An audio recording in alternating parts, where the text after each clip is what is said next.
Hello everyone, it is Rory here at that Eurovision site, Eurovision with a Slice of Life. We are on location in Zagreb, Croatia, and we are continuing with our interviews for Dora 2026. And in this interview, I'm joined by the amazing Devin, who will be hopefully representing Croatia with his song Over Me.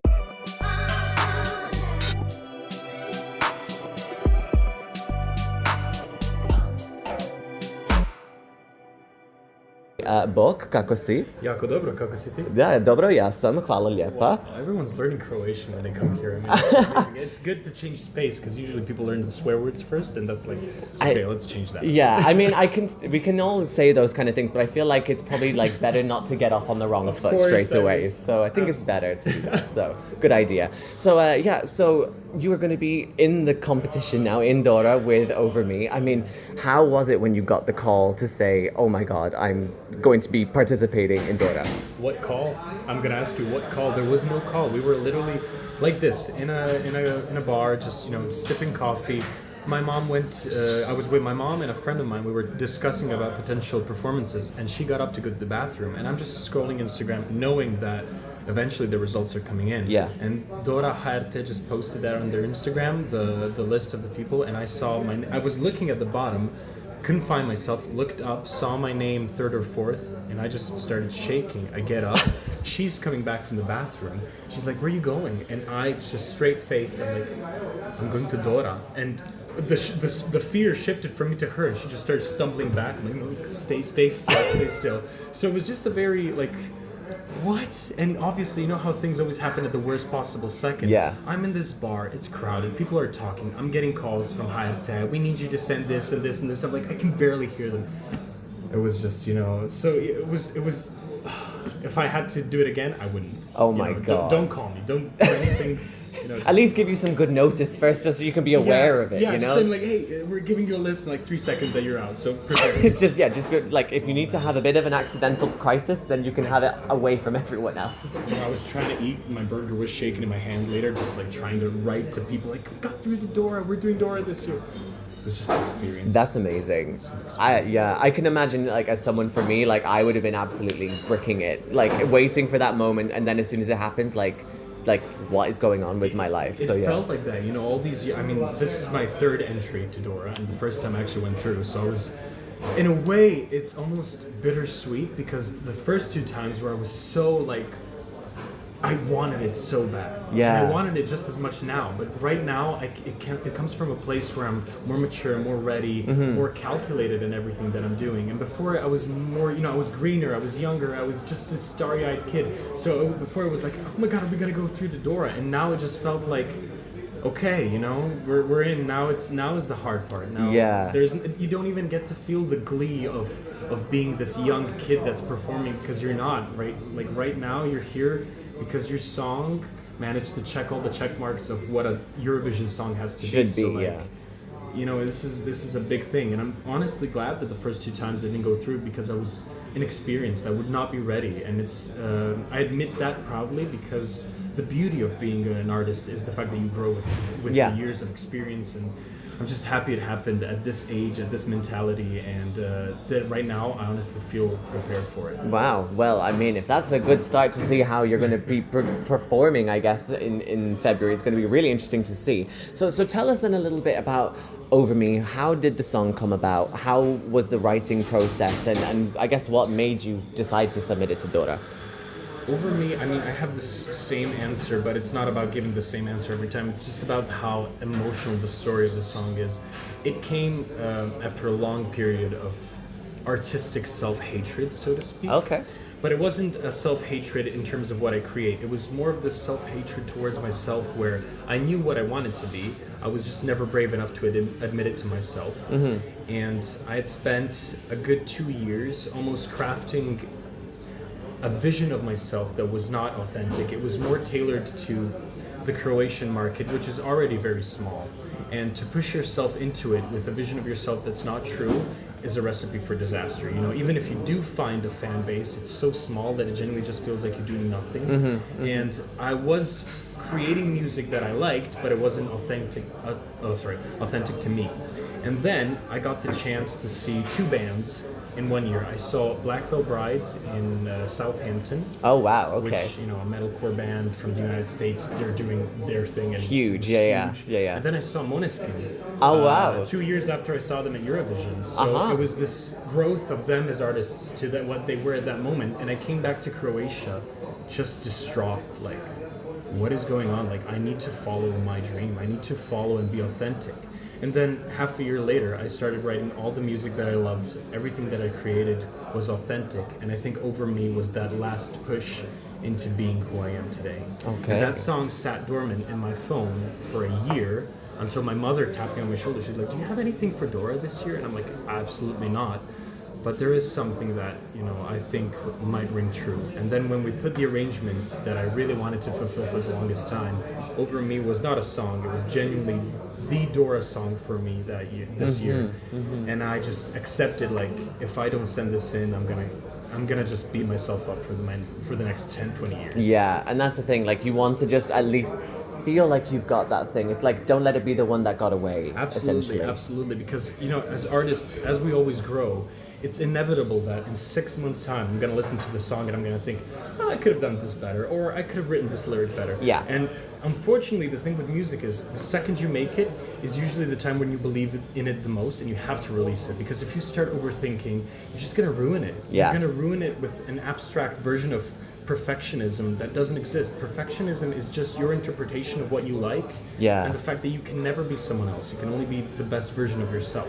Mm-hmm. So I wanted to spare it the axe block of perfectionism. Just go my child, and be free. Do it. Do you know what? I love that idea, because not a lot of people do that. I think a lot of people are very much perfectionists, and they just want to just do exactly how they want it to be and everything. Sometimes being rough around the edges is what actually is a good thing to do. I mean, rock is based about being rough around the edges. Pop is very polished, very clean. Yeah. And that's fine, absolutely. But in a music industry that's going back to its roots almost, all of these arrangements, when you hear pop music live, it's mostly just a lot of rock elements. And the beauty of it is the fact that it's unpolished, the fact that it sounds human. And humanity is what makes art alive. I mean, if we're going to ask about AI that's becoming more and more prevalent in music and art and films, it's the fact that it can never be made authentically. It's always too perfect. It almost sounds unnatural. Yeah. I mean, the beauty of food is the fact that you make it, the beauty of music is the fact that you play it. I love coming live and seeing an artist that doesn't sound exactly like the studio album. Yeah. Because, I'm not here to listen to an MP3 file. I'm here to listen to you. Yeah, to be there on the stage, seeing it as it happened. No, I think that's a really fantastic way to look at it. I think a lot of people need to think about that in a grand scheme of ways, not even just within a Eurovision context, And I guess as well, also just looking at like the music video for your song as well, it's very gothic. It's very much like, when I watched it, I was thinking this could easily be from like the Victorian era kind of thing like that. Like, so is that like your kind of style, like your kind of inspirations in terms of your style as a visual artist too? It definitely is. I mean, I've always been more gothic leaning, although I've never been part of the community. I've never been so much into gothic things, so much I've been into this worldview. As a kid, I've been fascinated by vampires, castles, horses, carriages. It's always been that has always been my forte in terms of things that I prefer. The funny thing is, the idea of the video came from this one big story that I want to create while writing my music. So I think Over Me is definitely going to be the beginning of something that's going to grow and become something so much more than it already is. Mm-hmm. And with Over Me, the music video, I genuinely just wanted to introduce this character. There has always been this conversation about my artistic presence, whether I'm Devin in person, in private, and I'm Devin when I'm performing. So who is Devin as a character? Yeah. And this, I think, is the most honest, most just straight slap in your face version of me that is going to be evolving with the next song, with the next music video, with the next performance. And what the music video actually symbolizes is this internal struggle of coming through, of blossoming into this creature, whilst also just being very burdened by the world that I live in, and the people that surround me, the artistic integrity that I always feel like I'm gonna lose if I start making too many compromises. So it's just this one struggle of being a young man in a world that's not fit for us anymore. It feels like the world that's becoming is no longer a world for us. It's a world for whoever's gonna be tomorrow. and just this need to stay authentic and to stay human against all odds, where I feel like the price for our soul, and I don't mean this in a spiritual way, I genuinely feel like this is going to be our future. The price for our soul is going to be very, very cheap. And the world that we're going to inhabit one day is going to be a far cry from what we have today. Oh, wow. That's really existential. Oh my God. Sorry, Okay. It's just like, okay, so guys, just beware, the end of the world is coming, guys. It's okay. At 2 p.m. At 2 p.m. on a Sunday. Hey, you know what? So be it. That's just it. Que sera, sera, you know? Yeah, why not? And I guess also just looking as well just at your own sort of personal kind of history, you know, like you had, like you're from Croatia, but you have connections with Canada. You also have, like, you went to university in Brighton as well. So how did that kind of influence who you are in terms for, like, as an actual artist and like your music sort of later down the line? I mean, it affected me immensely because growing up, I was never this one kid from Croatia. I never felt like that. So my late father was Canadian, and my mother, everyone from my mother's side has Italian roots. And being from Istria, which is already a region that's torn between so many cultures and so many influences, it genuinely always felt like there was no one identity. It was consequential. It was about who you're with, when you're with them, why you're doing what you're doing. So growing up, I watched HRT, I watched Rai, you know, I watched a lot of Canadian movies, TV shows, just their influences. So it always ended up feeling, I felt like a bottle and you're mixing Sprite, Coca-Cola, gin, you know, you're just doing everything. What comes out, that's who I am today. Yeah. So it almost feels like I get to pick and choose who I want to be on certain moments and days. It also comes down to the language, you know, when I'm speaking English, I'm this. When I'm speaking Italian, I'm something a bit more different. You know, it's very consequential to what I'm doing in the very moment. But artistically speaking, it almost feels like I'm this entity and I have this huge book of possibilities and I just scroll to what I want in that very moment. And I feel this very creative liberty that's closely tied to my acting experience also. The fact that I'm never tied to one thing too much, as in I feel like I can shift into whatever I want to be. Yeah. But the only thing that always has to be present is honesty. And I will never go for something unless I truly feel it to be. I will never pretend to be, you know, an activist into something that I don't believe in, or a trend follower into something that I don't like. I genuinely always just want to stay honest into what I'm making because I deserve honesty, but also the audience. Yeah. It would be terrible to mislead a group of people who believe in you when you do not care about what they believe. Yeah, definitely. And I think as well that also shows in, like, you've done things, for example, like Your Face Sounds Familiar, like you did that too. And I guess in a way that's also, you're taking on a new character within that kind of stuff. So it's like, again, showing off another personality of you, isn't it? Yeah. Absolutely. Yeah. That was also a test in itself, because people usually think, you know, what's the hardest part of it? Is it, you know, sitting in the chair for 3 hours getting your prosthetics done, or is it the hair, is the makeup? I'm like, honestly, it's embodying a woman in that moment. When I had to put on the I don't know, Cher, or when I did Teatr Eurovision, it's this complete need to switch off who you are and just become someone else. But at the same time, you also get this amazing feeling where you, for a second, you can relate to an identity, a mindset, just a worldview. And I think as artists, we have this beautiful feeling where we're almost not bound to the laws of the world. I mean, artists have always been the ones that are walking first in terms of experiencing new things, breaking boundaries, and just in general moving the world on. As technology progresses, we're the ones that progress the almost not the spiritual so much as it is the ethos, you know, the understanding of what it is to be human. Yeah. I'd say, you know, philosophers and artists are the same thing, because we speak what someone else has never thought of. So in terms of that, I think just being able to choose where I go, why I go, and how I do it is just a privilege. Yeah, I think not a lot of people are able to do that, so I think you should be very, like, lucky, you know, think you're very lucky to have that kind of thing. We all have the ability to, you know, unlock the door. It's just how afraid are we to do it, you know? Yeah. I was talking to a friend the other day, and it was just this genuine conversation. It's not so much that it's scary, it's just that it's not so much that it feels accessible, it's just that with time, fear goes away, and the less you're afraid to open the door into another world, the the easier it is, you know, to just step into it, see what's going around. Yeah, no, I like that idea, definitely. So let's talk about Eurovision then. Have you been a big fan? Have you always liked watching Eurovision? You know, what was your memories of it? And do you have any favorite songs? Oh my gosh. Might be a very hard question, but It's a hard question, not because it's hard to answer, but it's because I know that the Eurovision community treats Eurovision as the thing, you know, and I respect that. I love it. I love Eurovision, and I just genuinely want to be as honest as I can. I started following Eurovision in actually I'm not even going to say the date because I'm going to get it wrong. But it was the year when Conchita Wurst won with Rise Like a Phoenix. 2014. 2014. Yeah. It's also the year I kind of feel like that's where my mind clicked and I became super self-aware of myself as an artist and everything. So that was like the transformative year for me. But I remember seeing Conchita perform, and that was the first time I've ever heard of Eurovision. So I turned it on randomly. My family's having dinner, whatever it was, and I turned it on and I see Conchita belting out Rise Like a Phoenix.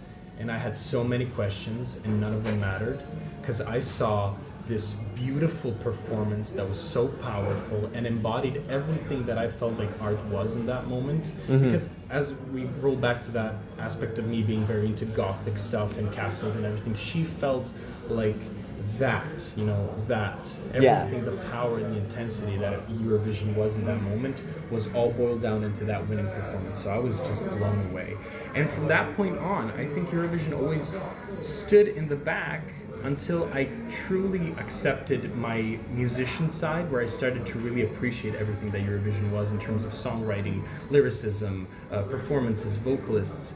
My truly crucial year was 2021 when I got to see it as a dancer when I was with Team Albina there. Oh wow. And, I got to see everything behind the scenes without the pressure of being an artist. Right. So I'd say I really appreciated 2018 and 2019, and then from 2021 onwards, I just genuinely became a fan. Really immersed yourself in the situation. Because in 2018 and 2019, I followed as a listener, so to speak, a fan.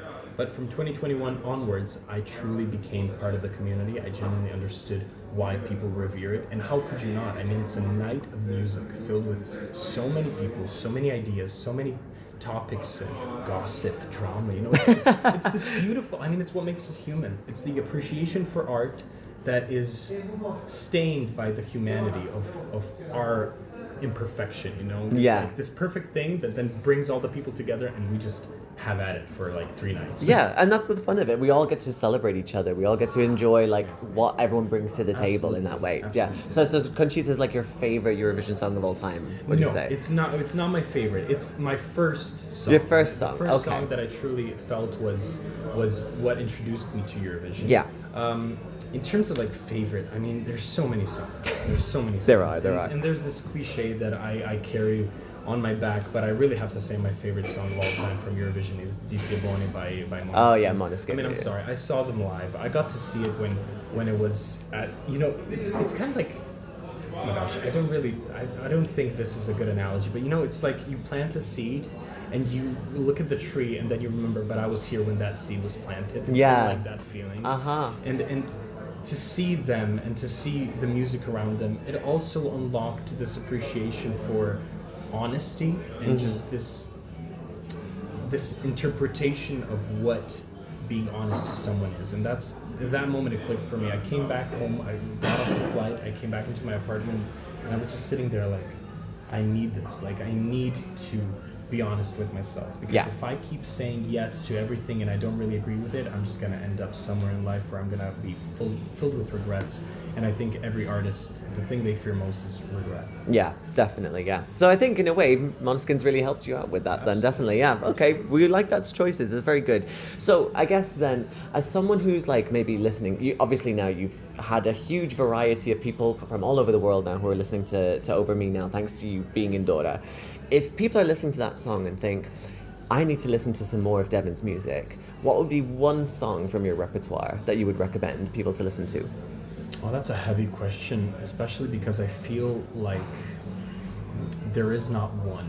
There's Over Me, and I think the more correct answer would be, if you want to see who came before, listen to my discography before Over Me. Just like listen to the honesty that I'm giving you now with Over Me comes from a level of acceptance that what came before was not me completely. There is one song that's titled Can't Stay, which I did with my friend Mike from Germany. It's also, it's more metal, it's heavier than Over Me, it's more aggressive, and that was kind of like me being able to explore for one like day. It was just me taking off the chains and just running around the field, coming back and then doing stuff like that. Okay. It's like, you know, the dog when they bark and then you're leading off the chain and he's like, what am I doing? I can't do anything. That doesn't make sense. What? Yeah, that's how it felt. But I would genuinely just say, listen to, if you want me, listen to Over Me, listen to Can't Stay, and then keep your eyes perked up for the next song, which is inevitably gonna come as soon as either Dora is over, or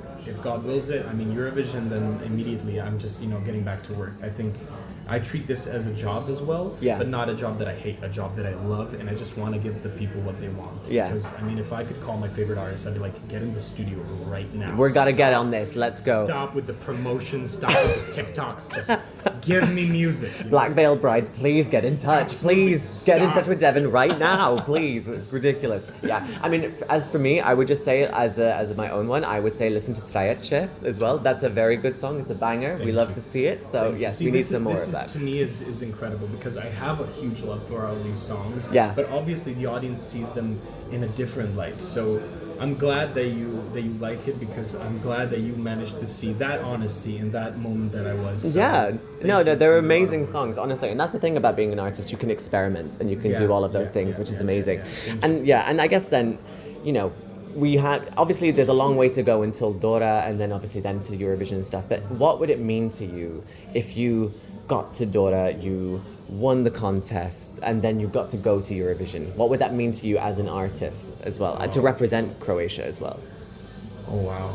You know what, it's kind of like asking a baby what it's like for you to be born. Like, give me, what does it feel like? You know, I'd just be staring at the ceiling for a week and not grasping what happens. But winning Dora for me would just, I mean, I don't know, honestly. I could tell you anything and it would be just as truthful as much as a lie, you know, at the same time. I could tell you it would mean everything. I could tell you it would mean a rebirth. I could tell you it would mean confirmation.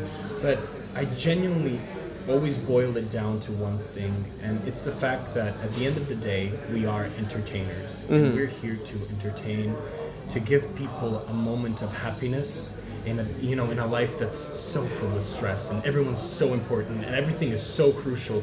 We are here to be, you know, the jester. Let's fall on our butt and let's make the king laugh. Yeah. So it would genuinely just be a thank you to the audience for trusting me. It would be a thank you to those who did not trust me and who maybe did not vote for me. I would try my best to show them that I'm worth it, you know, that it's, even though they did not vote for me, I'll give them a reason to at least give me the trust in my performance at Eurovision, because my mission at the end of the day is to take you away from this world for 3 minutes. You know, that's how long the song lasts. 3 minutes, and then as soon as I'm done, you go back to the world. Thank you for giving me the opportunity to share this moment with you, and I hope that you will come out of this performance a little bit happier and a little bit prouder of everything that you are. You know, I want my music to inspire, and I want it to lift a burden as much as the music of my favorite artists lifts a burden from my back. Yeah, definitely. And I think that's the thing. Eurovision, again, provides that opportunity. It shows who you are as an artist. It shows what the country is providing, like a new thing. You know, and I think it's fantastic to see that there's that option, that, you know, you are being given that opportunity, which is amazing. Yeah, you know? I mean, Croatia is this super small country. I mean, I don't know how to say it out loud without almost laughing at it, but the fact that we had 4 million people a few years back and now we're at 3 million is just like, how did that happen? Yeah. But okay, that's not my job to comment, you know, but this is a country with 3 million people, not a big pool of, you know, of an audience, but we still are so influenced by the world around us. It's creating and crafting artists that maybe will never reach a global audience because of the language barrier or the opportunities, but it does not make us any less capable of absolutely being brutal in creating and expressing. And I'm so proud of myself and of the entire pool of contestants this year in Dora, because we're all just so dedicated to it, and I'm glad that I'm part of maybe the strongest Dora that there ever was. Yeah. So, you know, I really hope that next year is going to be even stronger, and the year after that even bigger, because Croatia is filled with talent. Yeah. And I'm glad that we're just finally accepting it. You know, I almost felt like, okay, well, Croatia. No, Croatia's been hitting hard at Eurovision. I mean, this is Mike Tyson versus everyone. Right Yeah, now. basically, yeah. It really looks like it. Like, I think a lot of people have been saying like Dora is like as strong as it's ever been, really. And you can see that, like, there's like everyone is loving everyone. There's not like one that's like really standing out. Like everyone is just there together. They're all celebrating it, and I think that's amazing. You And know, it's a beautiful platform to find your people. I mean, at the end of the day, for me, Eurovision and Dora is not so much a competition. It's just this platform where I get to find my fans. I mean, I hate the word fan because I think it's, who am I to say that someone is a fan of me? That is ridiculous to me. Maybe a fan of my work, the way I'm a fan of someone else's work. Yeah. But in genuinely, it just feels like it's a beautiful platform to find a community of like-minded thinkers. And what is a fan base if not a community of like-minded thinkers that just enjoy something that makes their life a little bit better? So if I manage to find that community, that is my victory. Honestly. yeah, and I think you'll have definitely done that as well. You're like a massive audience now. You can't go no wrong with that. Like, it's amazing. Well, najlepsze chwała I stretnu polufinalu. Thank you. It'll be amazing to see how it's all going to turn out next month. I can't wait to see how it's all going to go. You keep saying there's so much time till Dora, and I'm like, there's Is there any absolutely time? I don't know. You know what? Days feel like minutes. You know. Oh, it's just- God, okay. oh man, the time is. Have you seen Interstellar? The, Yeah, the scene yeah. on the planet where every click is a day on Earth. Oh, That's how- Jesus. that's how it feels. Like, we're already at the 29th. How? Where? What's going to happen now? I don't know how it's going to go. Don't worry. Everything's going to be fine. You're going to be there. It's going to be a fantastic show. I can't wait to see what's going to be there. It's amazing. Thank you so much for chatting with us. It's been really appreciated. Thank you so much for the opportunity. I want to say thank you to all the followers, to all the viewers, to everyone at home, and I just hope we're gonna meet each other again, maybe in Manchester, maybe at Eurovision, who knows. Maybe. The world is our oyster. It's amazing. Fantastic. Well, thank you so much. Thank you. so much.